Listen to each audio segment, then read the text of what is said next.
still hear them, the raiders. When I am at that point between wake and sleep, where your memories float just on the surface of your consciousness, and everything seems surreal, that's when I recall the shrill yips and screams as they fell on our village. You couldn't see them at first. They would wait for dust storms, fog, or just darkness to make their attack. Once they got into the light, though, there was no forgetting what you'd seen. I was 12, and it was a dust storm. The men looked worried, but they still kept saying, "This is a good sign. The wind always brings the rains after it brings the dust." They smiled and sounded optimistic, but their eyes said something different. Not to mention my own father was on the mandated watch that they instituted before I was old enough to remember, and he never kept anything from Mother, and I was always within earshot. This was the first dust storm I remembered. It was 5 days in, and those that remember them from before said that we could expect another 5 before it died down.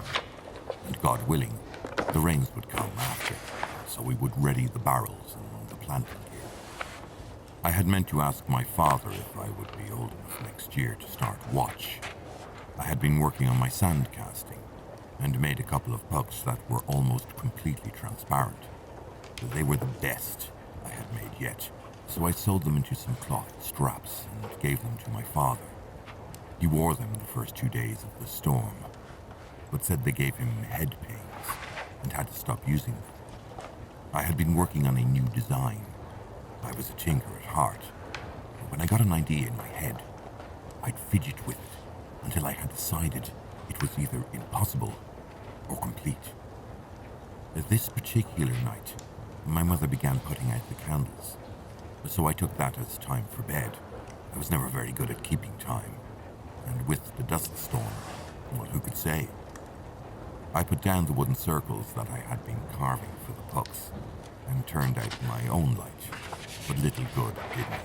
My mind would wander for sometimes hours if I stopped too early with an idea fresh in my mind. Sometime later, as I was mentally making notes of a new method I was going to try in the casting pit, I heard some commotion outside the house. I waited. Soon, it turned into nervous yelling and fearful shouts. I leapt out of bed and ran to my mother, who was already awake and putting on her veil, to go outside. I reached for mine, but she instructed me to stay put. Once she was out the door, I snatched it up and wrapped it around my head, and was out the door just the same. The men from the watch were huddled together under the town hall light from the adjacent buildings.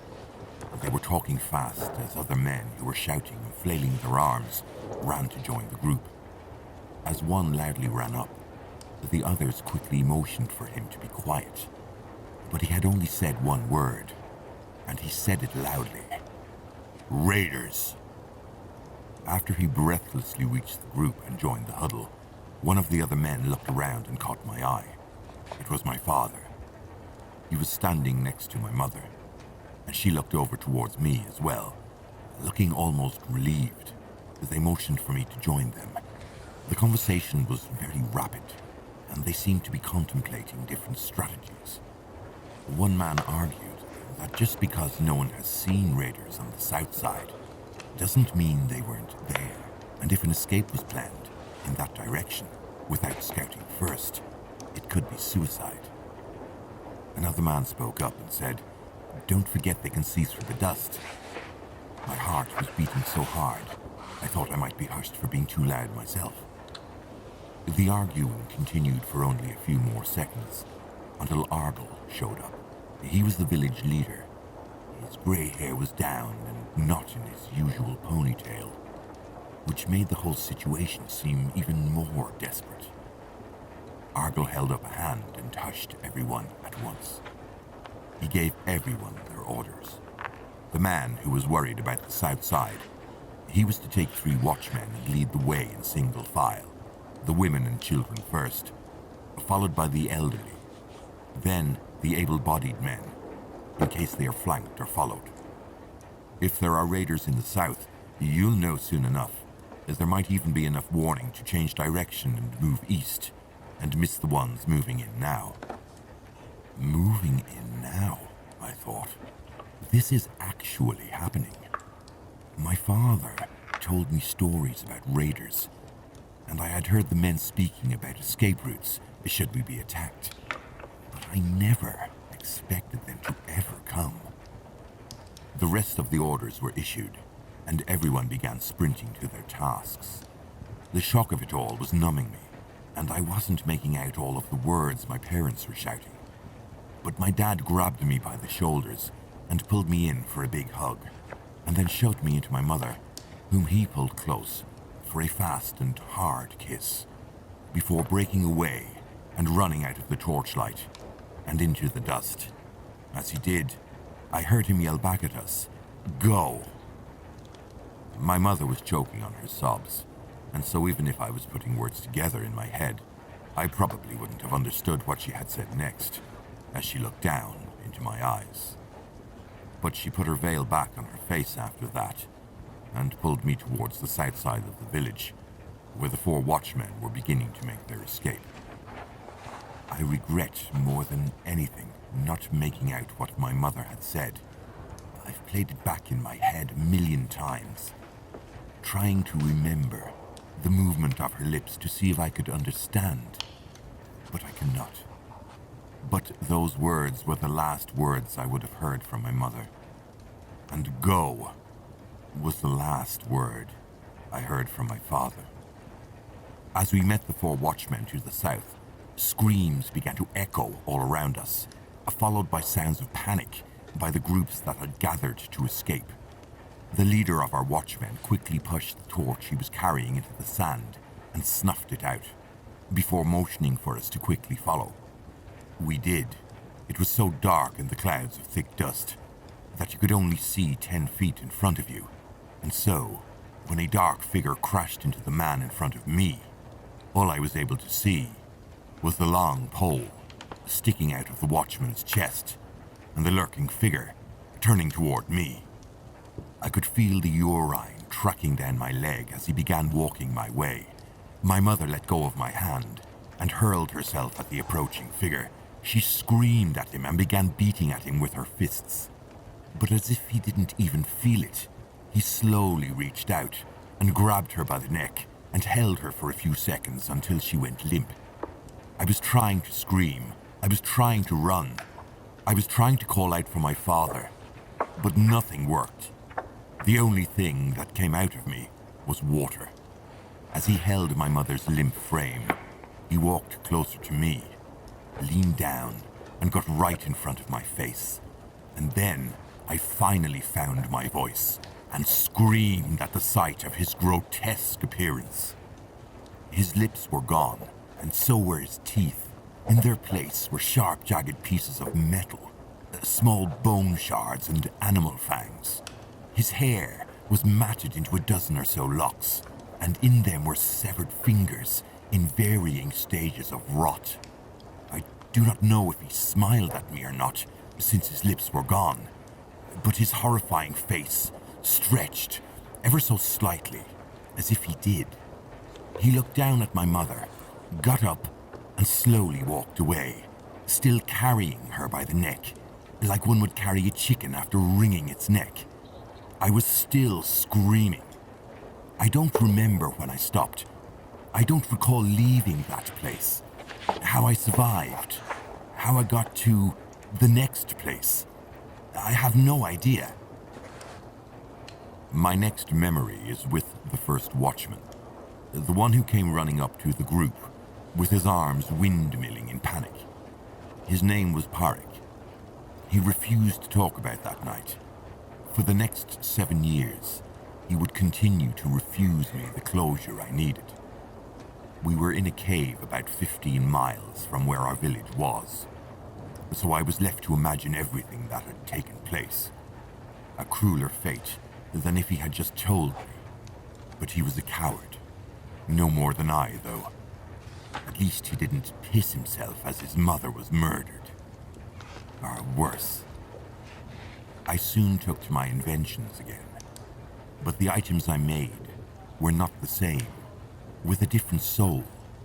I had always made things to help people, to make people's lives easier, to aid them. Now, my hatred for the raiders fueled my imagination. 7 years I replayed that night, over and over in my head. Years of strategizing, and all that Argyll and the others had were escape plans. All the men in the village, and all that they were assigned to do, was flee, along with the women and children.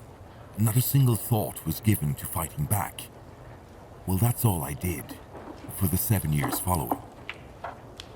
My first breakthrough was the air bomb, built on the air storage tank that I had a prototype of, that would pump air to a copper jug and a copper line to a sand-cast mask to allow the wearer to breathe when underwater or in deep caves, and even dust storms. For the air bomb, I made a large sandcast, then another, and layered them over the copper jug. Then, when the jug was overpressurized, it burst and sent thick, jagged spikes of sandcast outward. It was difficult to trigger on demand, however. That led to my greatest invention yet, the shard rifle. Using the pressurized copper canister and a tube to the rifle's barrel, I made a trigger mechanism that released massive amounts of pressurized air into several chambers, sending a shard of sandcast down the barrel at extremely high speeds towards a target. The accuracy was improved in the months afterwards, but it was with this that I killed my first raider. It was a hot day, and I was sweating hard as I worked the air pump. The hiss it made as I filled the air jug always reminded me of the lizards that found their way into the cave. They'd jump up on their hind legs and try to look intimidating and make a similar hissing noise. It soon began emitting small bursts of air through the relief valve, which was a small piece of copper line that I had rolled and crimped. Whenever I got close to overfilling the jug, it would start leaking from there in an audible whistle. I crimped it and sealed the jug. I slung the rifle on my shoulder and dropped 6 shards in cloth to keep them from clinking around. I headed out towards a cliff that I had favorited for spotting raiders about a year ago. It provided a very clear view of a small stream that was usually dry, but would start flowing sometimes a month before the rains came. A good warning that dust storms were close as well. A small stream had begun running through, so it was a good time to start watching. The raiders never missed a chance to fill their water skins. Watching them the first time, I felt horror wash over me. I had remembered them being giants, monsters even. Observing them from above and from so far away, they looked like just men. This gave me the clarity of mind to accurately focus on how much I hated them. This time, as I looked down the long barrel, I felt a little bit of that fear again.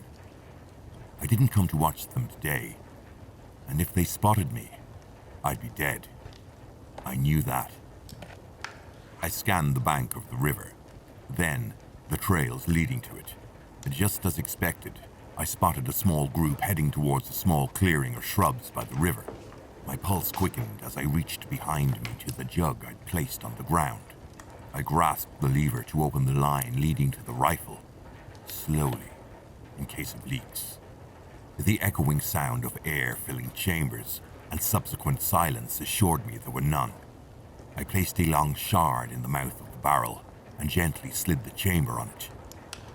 As I looked down the rifle, I had a moment of hesitation as I saw 3 of them dipping their grotesque heads into the small, muddy stream. Which one? I thought. It was an eerie feeling. I was deciding which one of them would die. It gave me pause, but also gave me a feeling of control. Remembering how the raider that night had carried my mother away, as if she was a doll. How she had gone limp in his hand as he squeezed her throat. how he seemed to not even notice she was fighting with all her strength to protect me. That was the reality check I needed. I picked the one that was standing, mainly because he was the biggest and reminded me most of that night. Also, I reasoned afterwards, if they did spot me, it would fare better for me that they were smaller, closer to my own size. I had gotten good at shooting the rifle. Very good. I would come to this same spot every couple of days, waiting only to replace the shards I'd spent before going back to the cliff. This time was no exception. I leveled my sight on the large man, raised it up to compensate for the drop, waited a few moments to be sure he didn't move, and then pulled the trigger. The compressed air exploding into the first chamber, sending the 5-inch shard down the barrel. As it left the first chamber, it opened the second chamber, releasing another explosion of air to speed it up further. Then the next, and then finally the fourth chamber that sent the shard out of the barrel and on its course. All this happened in nanoseconds, but I had invented it. I had perfected it. I had fired it so many times that I knew exactly how it sounded as each of the stages blended together. So that's how I knew there was something wrong as soon as I fired the shot. I knew what it was also. The shard had exploded before it exited the muzzle. Usually this was caused by sand in the barrel, but could also be poorly tempered, too small or too large of a shard. I guessed it was sand, since I had not checked the barrel before loading it, and had been there for almost an hour waiting for them to arrive. Either way, it failed. My heart was racing and I was cursing my own stupidity as I fumbled another shard out of my pouch, slid it in, closed the chamber valves on the rifle, and waited for them to refill. Meanwhile, I looked down on the sights towards the river and felt panic rising as I tried to locate them, but they were nowhere to be seen. I spun left and right, trying to see which direction they left in. Nothing. I scrambled to my feet and began loading up the items around me. The jug was too heavy, so I had to leave it behind. I disconnected it from the rifle and took off towards the rear of the cliff facing where I had come from, hoping that they wouldn't see me as I made my way back towards the way I had come. It would take almost an hour to run to the cave. Parek was tending the mushrooms, so he would be busy for the rest of the day, which I was glad for. He would sometimes come this way to snare small animals who came to the damp riverbed, digging for worms. So I silently hoped he did not decide to change plans on me. As I came to the boulder that sloped down, providing a ramp to walk up, I paused, listened to see if I could hear anything. Everything was quiet. They must have already passed this point, I thought, and began slowly sliding down the boulder. I decided that I would go the opposite way that I hoped they had taken and go towards the river. About a 10-minute sprint, and I should be far enough away to double back at a safe distance. I had just finished this plan in my head as I turned the corner and ran right into the 3 raiders. My childhood trauma came back in a rush. I felt like that little boy again, but with no mother to protect me this time. The one closest to me, the big one, had deep scars on his face that looked like he had made large cuts, then cut the scars again and again to make deep grooves with walls of scar tissue at their edges. His nose was almost completely gone. The remainder of it was pierced all around with small sharp claws from some unknown creature. I shrieked in horror, and the large raider began to chuckle in a deep rumble. He looked entertained. He began walking toward me, lazily, much like the one who had taken my mother had done, as if to indicate that I was no threat to him. I guess I'm not, I thought, as I stood there, frozen in fear. All these years of preparing for nothing. I was still a child. And this is how I would die, in a puddle of my own piss, with no fight in me. As the raider walked towards me, something very insignificant occurred. The raider stepped on a sharp stone with his bare foot, and ever so slightly made a visible wince. As if this small reaction to pain had ended the spell I was under, I found I was no longer frozen. In fact, I didn't even know I was doing it at the time, but I raised the rifle, pointed it at the large raider's head, and pulled the trigger. The shot was much louder at the back of the cliff, where the sound bounced off the rock walls. The sound told me the shot was true, and I could see the other two raiders, some ways behind him, jump when the shot fired, and were now wide-eyed as they looked around to see what had just happened.